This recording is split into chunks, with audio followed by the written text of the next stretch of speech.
राधा कृष्ण। आइए शुरू करते हैं राधा रानी के एक भक्त की कहानी, जिन्हें राधा रानी स्वयं मिलने आई थी। श्यामानंद जी वृंदावन के बहुत ही बड़े रसिक भक्त हुए हैं, जो रसिक मुरारी जी के गुरुदेव जी भी थे।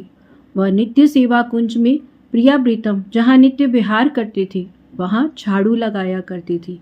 वह सोने लगाते समय बड़े गौर से एक एक लता को देखते थे, एक एक लता के नीचे देखते थे, कहीं कोई चरण चिन्ह तो नहीं है।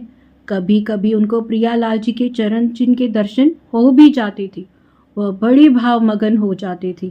प्रियालाल जी के चरणों के जो चिन्ह होते थे, उन्हें देखकर वह बहुत प्रसन्न होते थे। जब उन्हें पहचान लेते तो उन चरण चिन्हों पर घंटों बैठ के रोते और उन्हें देखकर हाथ से प्यार से सहलाते ही जाते थे।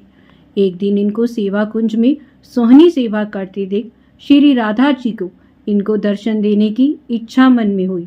लेकिन जब तक किसी सहचरी की इच्छा या उसकी कृपा न हो जाए, राधा रानी किसी को दर्शन नहीं दे सकती थी। इसीलिए इच्छा होने पर भी राधा रानी उन्हें सीधे सीधे दर्शन नहीं दे सकी। एक दिन श्री राधा रानी ने जानबूझकर अपने चरण का एक नुपुर सेवा कुंज में छोड़ दिया। प्रातःकाल श्री श्यामानंद जी सोहनी लगाते थे। सोहनी लगाते समय उन्होंने देखा बड़ा कीमती अद्भुत नुपुर वहां पर गिरा पड़ा है। उसे देखकर उन्हें मन में बहुत आनंद हुआ। फिर विचार किया, हो सकता है किसी नवविवाहित वधू का होगा। सोचा अगर ढूंढने आएगी तो उसे दे दूंगा। ये सोचकर उन्होंने नुपुर को अपनी पगड़ी पर बांध लिया और वापस सोहनी लगाने लगी। श्री राधा रानी ने ललिता से कहा, मंगला, ये आभूषण संभाल कर रख दो। तब ललिता जी ने जब प्यारी जू के नुपुर को देखा तो कहा कि श्री जी, इसमें आपके एक श्री चरण का नुपुर नहीं है। श्री राधा रानी ने जानबूझकर उसे गिराया था, क्योंकि श्यामानंद जी पर जब तक किसी सिखी की कृपा ना हो जाती, वह उसे दर्शन नहीं दे सकती थी। इसलिए राधा रानी ने ललिता जी से कहा, जाओ देखो सेवा कुंज की किसी लता के नीचे तो नहीं गिर गया। ललिता जी ने खोज प्रारंभ कर दी। देखा श्री श्यामानंद जी सोहनी लगा रहे हैं और राधा राधा का जाप कर रहे हैं। ललिता जी ने विचार किया कि अगर अपने स्वरूप में जाकर नुपुर मांगूंगी तो अच्छा नहीं लगेगा। इसीलिए वह साधारण वेश में गई और कहने लगी, बाबा, यहाँ सोहनी लगाते हुए कोई नुपुर तो नहीं मिला? अगर मिला है तो मुझे दे दीजिए। बाबा ने ललिता जी की तरफ देखा और बोला, नहीं, वो नुपुर तुम्हारा नहीं हो सकता। ललिता जी बोली, नहीं, वो मेरा नहीं है, मेरी बहू का है, लाओ मुझे दे दो। बाबा बोले, नहीं, मैं नुपुर तुम्हें नहीं दे सकता। यदि वो नुपुर तुम्हारी बहू का है तो पहले दूसरा नुपुर दिखाओ। अगर वही हुआ तो अभी दे दूंगा, और अगर नहीं दिखाया तो नहीं दूंगा। बाबा ने अंदर ही आनंद हो रहा था कि नुपुर में कुछ ना कुछ तो विशेष जरूर है, जो इसकी खोज हो रही है। उन्हें ललिता जू से बात करते हुए अंदर ही अंदर बहुत अपार आनंद भी मिल रहा था। वो समझ गए थे कि ये कोई साधारण बात नहीं है, ये कोई दिव्य व्यक्ति है जो कोई वेश छुपाकर मुझसे मिलने आया है। ललिता जी बोली, अरे ना बाबा, तू मुझे ही दे दे। बाबा मना करने लगे, नहीं नहीं, मैं आपको नहीं दूंगा। और थोड़ी देर बाद जिस बहू या बेटी का गिरा है, अगर वो आकर मुझसे मांगेगी तो मैं उसे क्या दूंगा? मैं तभी ये नुपुर तुम्हें दूंगा जब तुम मुझे दूसरा नुपुर दिखाओगी।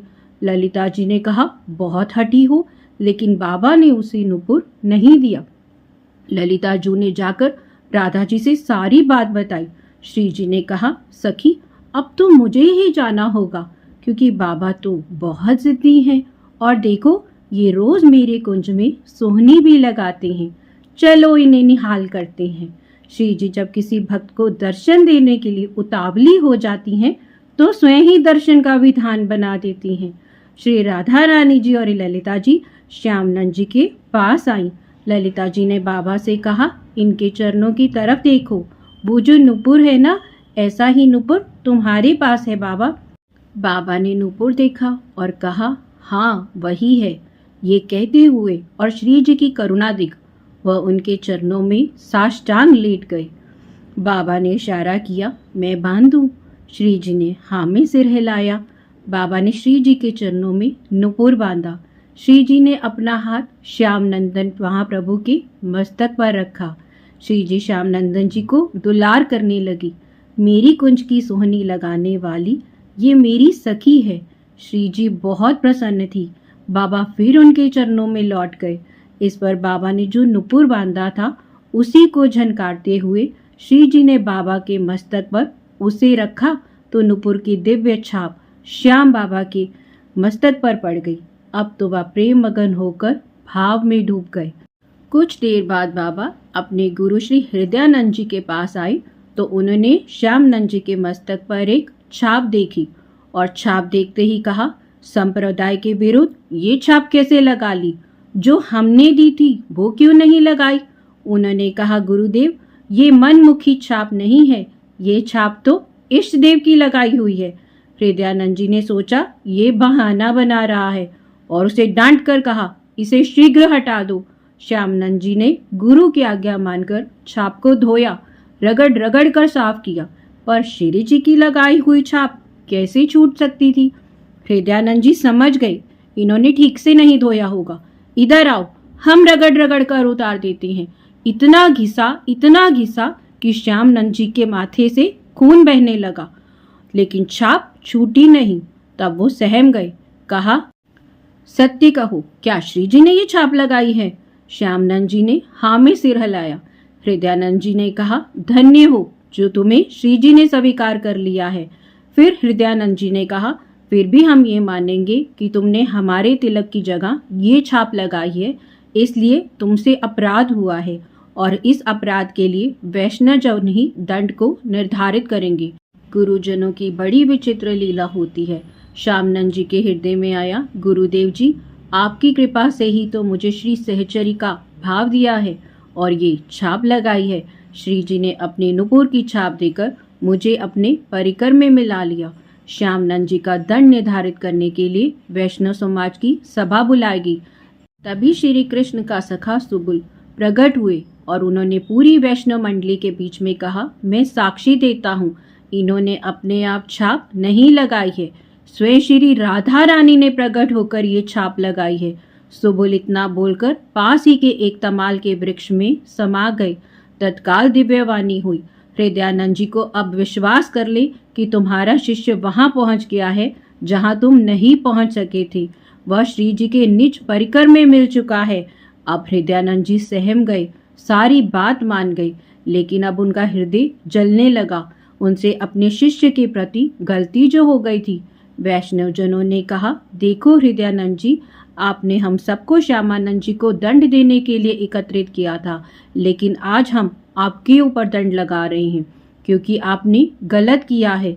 अपने शिष्य के माथे को इतना रगड़ा कि रक्त बहने लगा और वह कहते हैं कि छाप श्री जी ने लगाई है, तो आप मानते क्यों नहीं? आखिर तमाल वृक्ष से सुबुल सखा को प्रकट होकर गवाही देनी पड़ी है और अब तो दिव्यवाणी भी हो गई है। हम आपको क्षमा नहीं करेंगे।